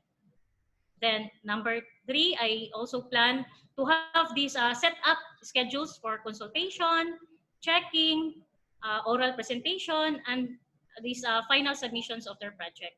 And then the 4th one is create rules. Now, with this, I emphasize here the create rules because this is the heart over mind or mind over heart during the process of feedbacking. So when we give or when we create our rules or your rules, we must or you must stick to your rules. Why? Because don't make yourself joke in the class. It is a way for you to establish authority and consistency. So example, uh, one student asks you to change his schedule for checking his project because he did not finish it. So please don't just simply say yes. As a faculty, we need to know why. Huwag masyadong pusong mamon, no? If the student cannot meet the schedule and requirements, then prepare always the consequences of his action or give the merit of his points if really necessary. By doing so, we are helping the students realize their responsibilities. No? Let the students be responsible of their actions. And if you give consequences, be fair enough. Wag yung parang yung mga consequences na hindi magawa ng students. No, if the reasons are serious, maybe we can consider being lenient, of course, or a bit of understanding. Kasi wala namang tao na pusong bato always, di ba? So this is some of the example on how I prepare the activities for the whole semester. So I announced this one during the first week or second week of the class. Excuse me. So with this, the students are aware of the activities and prepares them also. So in the announcement, I emphasize here that I'll be checking their projects weekly. So it will keep them busy, no dull moments, no? So here's a concern. Based on as a faculty, no, if we cannot follow the schedule we make because of the circumstances that cannot be avoided, like activities in the school or official travels, then we decide. Then you decide to jump to the last schedule, which is the final submission of the project. Please don't do it. Always have a backup plan. Look for other resources. given that we are in the digital era, so we will maximize the use of digital resources such as internet and social media or learning management systems. Now, notice here in my requirements, students need to submit a working software system. But this course, the software engineering, does not have laboratory units. So in this case, I require all the students to bring their laptops in class. Their project is by group with composed of 2 to 3 members. And I see to it that each group has a laptop. So in this moment, I already give an initial feedback to them by announcing what they have, what are the requirements to pass this course. So this is one of the example also on the follow-up session of our schedule. So before the COVID-19 pandemic, I already used this social media to communicate with my students. So aside from these person-to-person feedback sessions, this is a funny part, yet a bit critical because some of the students don't want to see or read my announcements because they felt nervous. No, that's what they told me. But in the positive side, it reminded them that they have things to be done. Some students also told me that maraming magkaibigan at maraming magkakaibigan na hindi nagkakaimikan dahil nga sa mga announcement ko. So, am I that devilish person between their relationships? Ganun ba talaga ako kasama? No, I realized that hindi naman siguro. So, I told the students that I want them to focus on their work. Hindi pwede yung pwede na yan attitude. Hindi pwedeng sabihin na parang kami, pero walang kami pala. So, gising, no, students? Because you are handling a project. So, and take note that effective feedback focuses on the future and it should be goal-oriented. And this is another example on how I communicate with my students. So once I receive their work, as much as possible, I will check and give them my feedback, even if I finish it in 3 or 4 a.m. I don't want to delay my feedback, giving my feedback to them because I don't want to lose their momentum in doing their projects. Don't let the students wait too long because you are putting them in the corner where one face is not moving. Parang nag-paralyze sila in that case. So, because as I have observed, I don't know if you agree with me, no? But the pacing of the students in doing their work relies to the pacing of us, of the faculty also, right? If you agree with me. Yun yung na-observe ko kasi eh. Example, no? Yung paulit-ulit na example ni Sir Istampa regarding the timely. No, the student sends his work today, example na and you give your feedback after 2 weeks.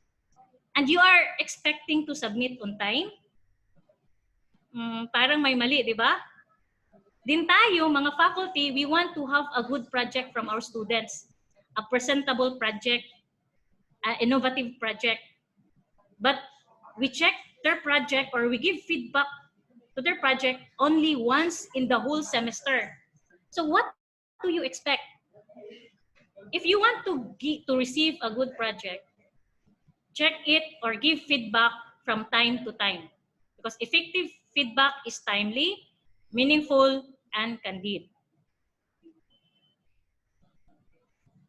Okay, another example. This is how I write my feedback.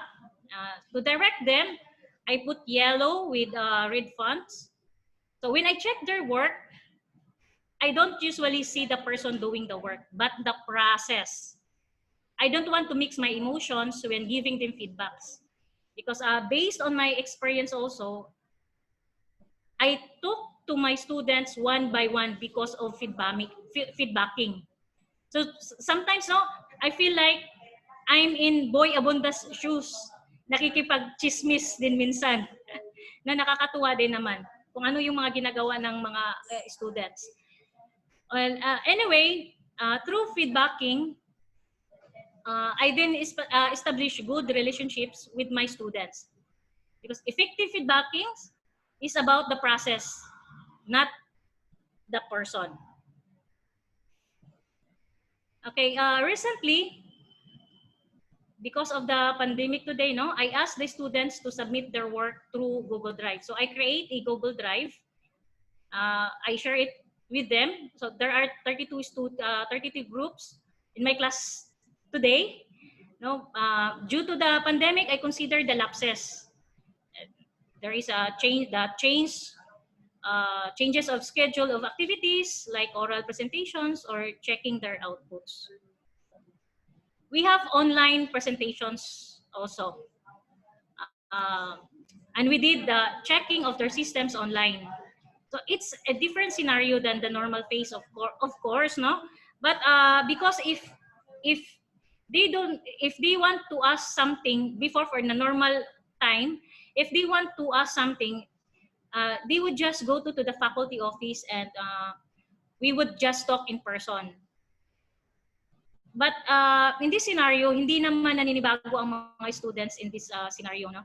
Because I already did these online conversations with them before. Somehow, medyo adjusted na sila for the new normal. But I find this a very good strategy to deliver the same quality of instructions in this situation. Okay, now back to the questions. What benefits I can get? I encourage all my students to show their works. Then I also show them my class record.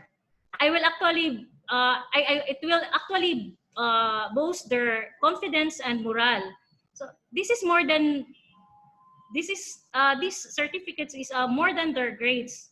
Their experiences are more than their grades. No, I ask them to go out in the classroom, show their works. So I asked them to join this research presentation, oral presentation, their uh, poster making. Though, as I said a while ago, that this software engineering is not a thesis subject. It's a normal subject. It has only 3 units, 3 lecture units. But I put some twist of this course, so that we have these relationships, or good relationship with the students, and we come up with a good outcome to this subject. And here also, and finally is, here is another benefit I got. So with the students, I give them a copy of which this can add to their resume. You know, their works, I applied their works to the copyright.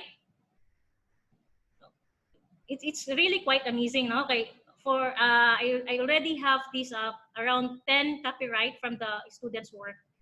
So for me, it can be added to my NBC, of course, for the poets, no?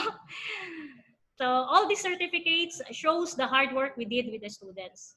It's not easy, but we made it. So with that all, thank you very much for listening.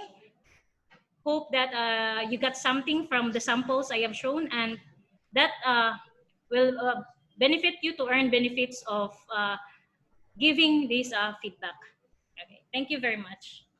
Thank you, Engineer Eileen, for that brief and again informative discussion on your experience. This is based from your experience in your classes and the way you present and plan for your assessment for your students. So now let's proceed to our open forum.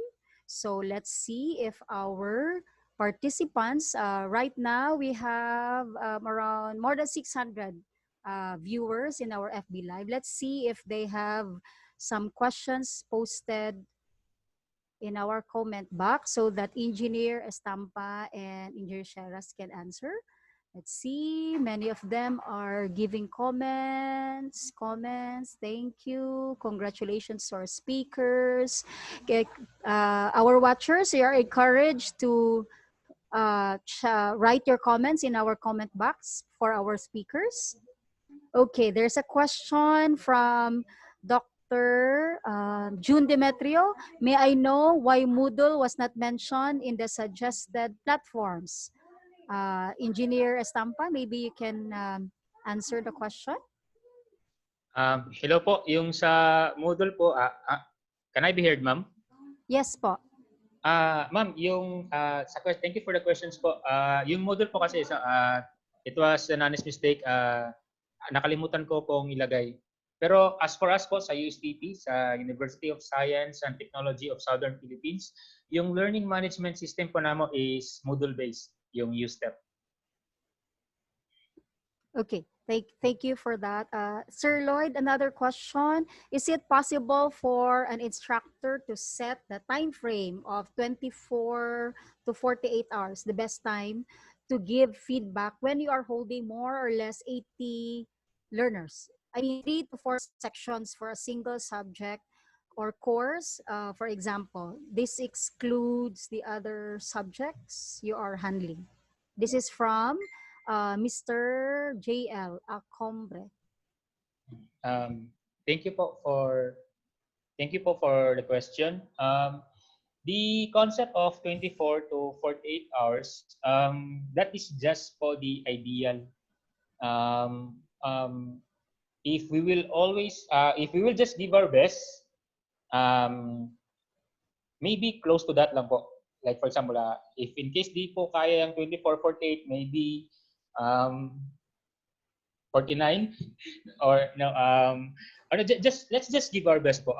It was just based on theory, but as we know, theory is so vague. It sounds good. It's very idealistic, but practicality wise, we'll just have to do our very best to incline all our actions towards that ideal theory. So I'm not saying po nga we really have to pressure ourselves na within 24 to 48 hours gawin mo yan. Kasi if you cannot do that, you're not a good instructor. As long as you give your best, as long you exhaust all your strategies to make it as close to 48 hours or 24 hours, then you're doing good. Okay, thank you, Engineer Lloyd. While waiting for the next question, there are requests here for copies of the presentation. If you have registered already in our LMS, all the presentations of our speakers are available in the LMS. So the presentation of Engineer Lloyd and Engineer Sheras will be posted there. Okay, let's proceed to the question from,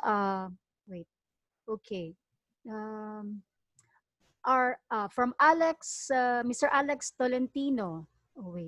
Are outputs and records of LMS acceptable as evidence for accreditation for ISO certified institutions? So maybe this is for Engineer Sheras.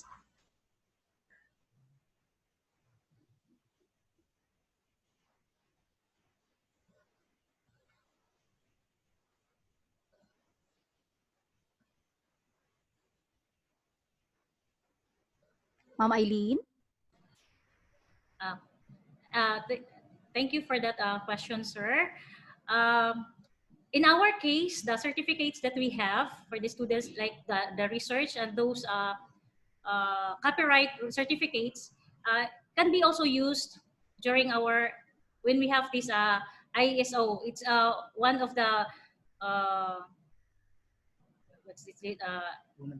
one of the areas also. So pwede po yun magagamit yung mga certificates po. Okay, thank you. Follow-up question, this time from Mr. Jojo Cancino. How do you conduct presentation of projects online? Okay, when I conduct the presentations online po, kailangan nandoon yung mga students, and we use these different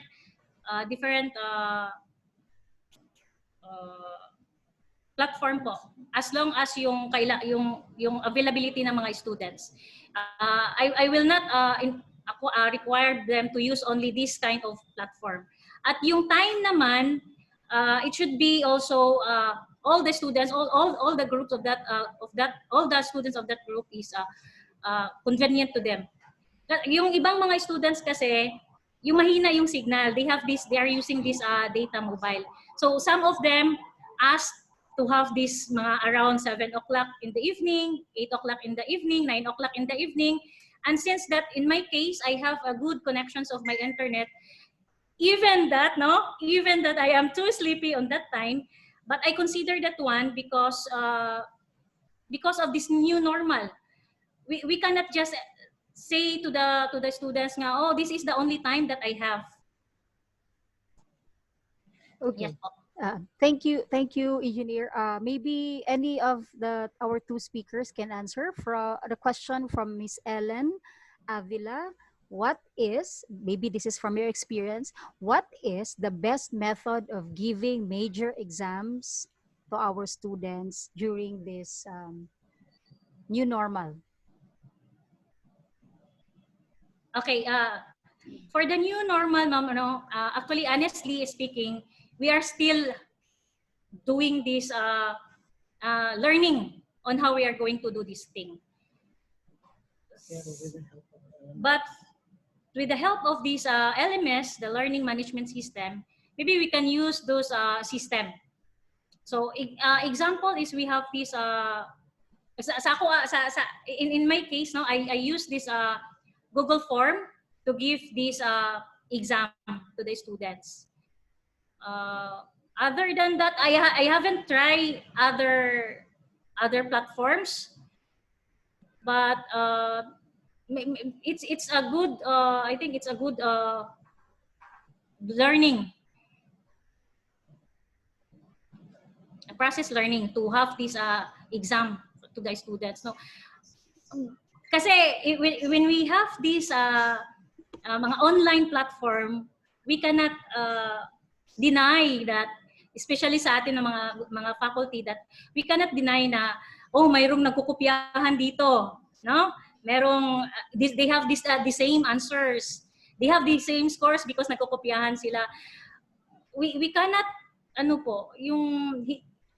we are still doing we are still studying on how to yung maibsan po yung mga ganyan na mga reasons po.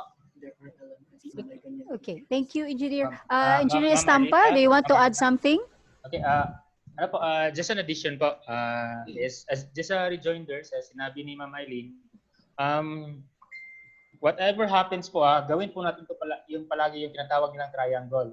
We always revisit the outcomes will always be there.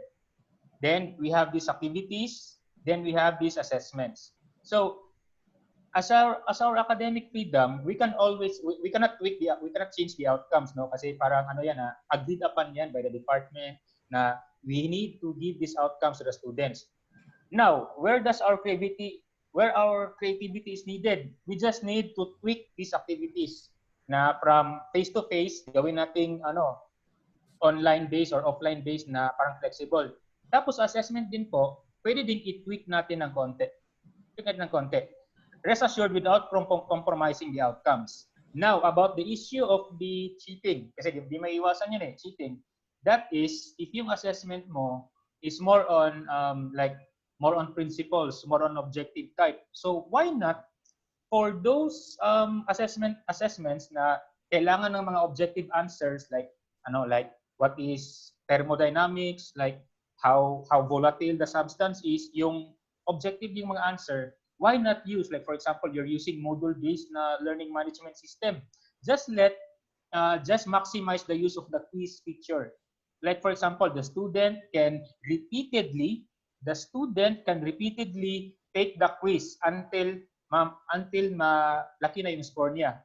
Doon mo ilagay yung mga objective na mga answers. That's it. Kasi di ba, magpa-practice siya palagi ng ganyan hanggang eventually ma-realize na master na yung objective. And then for mga big mga heavier percentage, you can always have an question for students that it's like an open question nga, like for example, like a feasibility study, like what is your stand, can you design something about it on a personal level, to the point na talagang mahirap kumopya kasi it requires an individual point of view, individual design. So like, I'm not saying na easy lahat, I'm not saying easy, like for example, different designs, Oh, so maybe they can work in pairs para they can help each other, or maybe 3 siguro maximum. Or if kaya, maybe individual.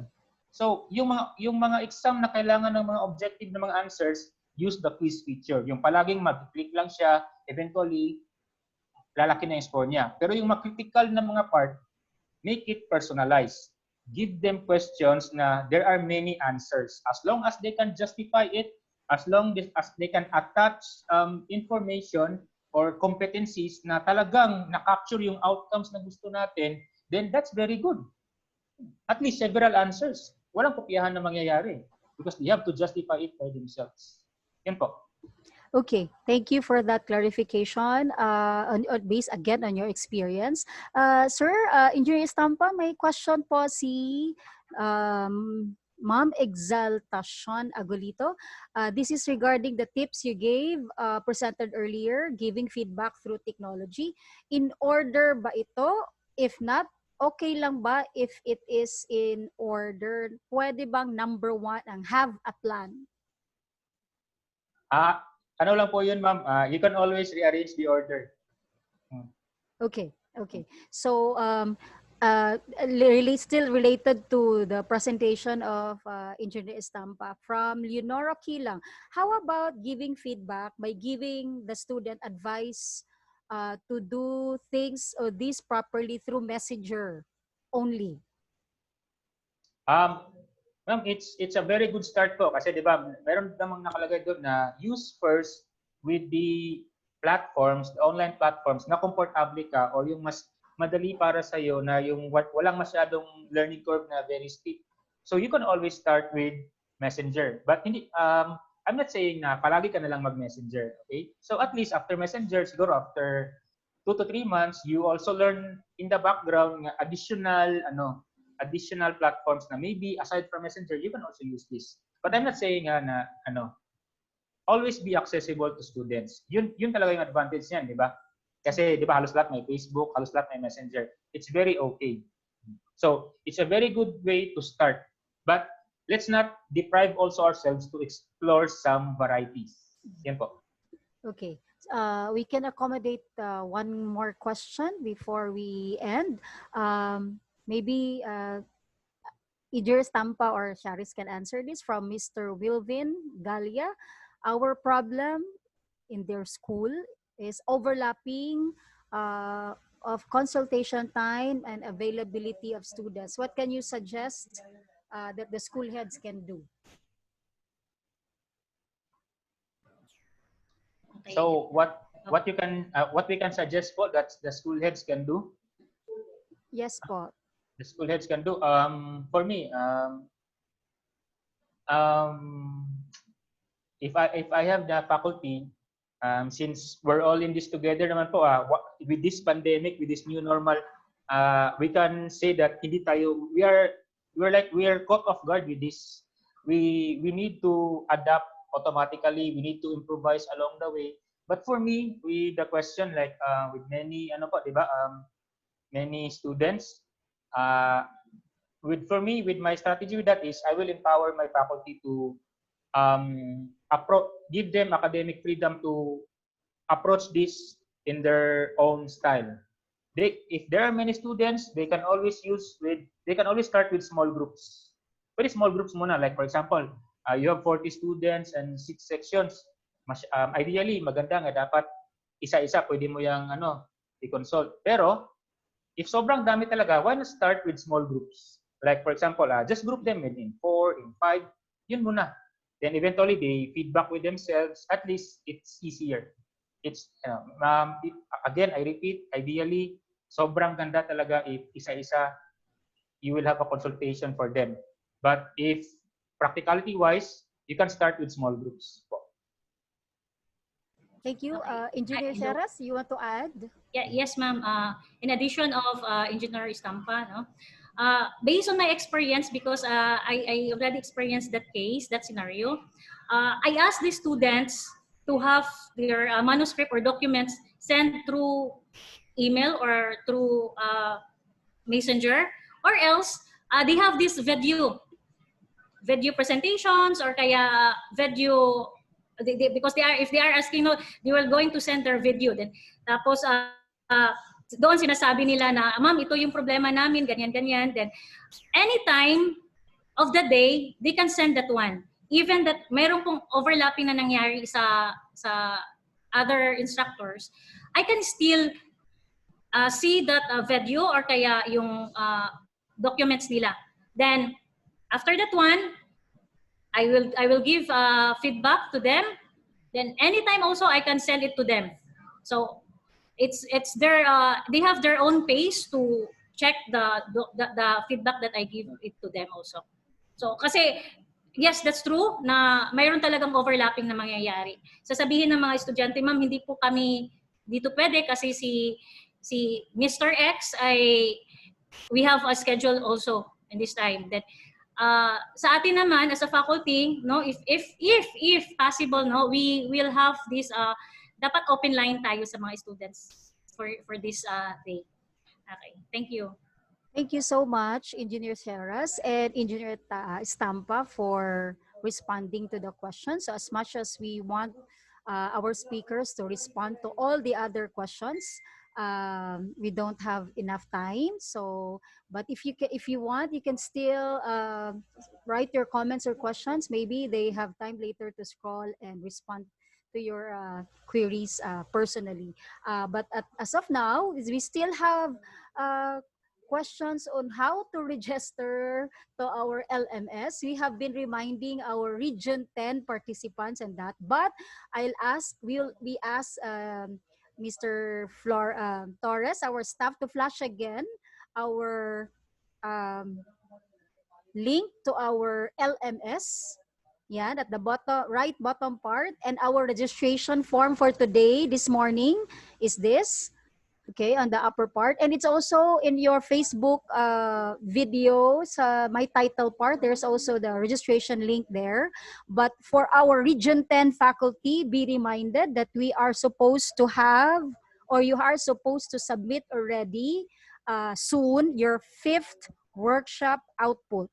This is our 6th meeting, and we already have 5 workshops. So a reminder, the first workshop is on redesigning your OBE syllabus or syllabi.